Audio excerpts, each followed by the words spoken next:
surveys by the National Volunteer and Philanthropy Centre. But are their efforts matching demand, or can volunteerism sometimes even run the risk of turning into voluntourism? Lokok Fai reports. 22-year-old Reuben Chew is a volunteer with non-profit organisation Habitat for Humanity Singapore. Several times a year, he and other members of the Singapore Management University chapter clean the houses of the elderly and disadvantaged. But though he prefers getting his hands dirty, more and more of his peers are choosing to volunteer in other ways. I have a few friends, they do legal pro bono clinics because they are law students and all that. And I think the idea of skill set volunteering is a good idea, and it's encouraging the spirit of volunteerism.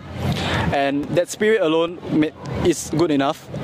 This practice is not unique to law students. Whether they're web designers, architects, or managers to be, young people are increasingly volunteering their professional skills in ways they see meaningful to them. But the NVPC says not every organisation can tap those niche skills and manpower.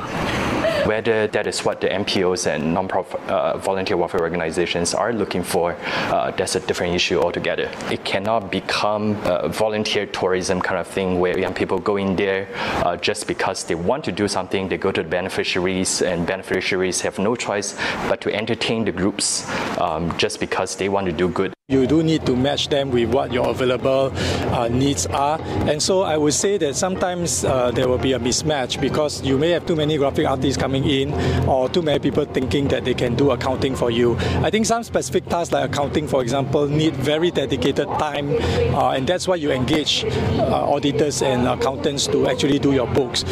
Skilled volunteering organisations, such as Conjunct Consulting, have played the role of intermediary in matching volunteer skills to organisations. But even they agree that better scoping and communication of needs has to be done. We see that there's actually an increasing need and demand for skill-based volunteerism. What we actually need to do is see how we can better scope and match the needs of individual nonprofits and social enterprises with the skills of volunteers and pro bono talent. And the opportunity here is really to scale this not only at the organizational level but also at the national level. While Mr. Au says voluntary welfare organisations are getting better at specifying what they need, the NVPC is playing its part to help all stakeholders. Its recently announced unified online portal giving.sg aims to match volunteer supply and demand and will be ready by year-end. 2 dozen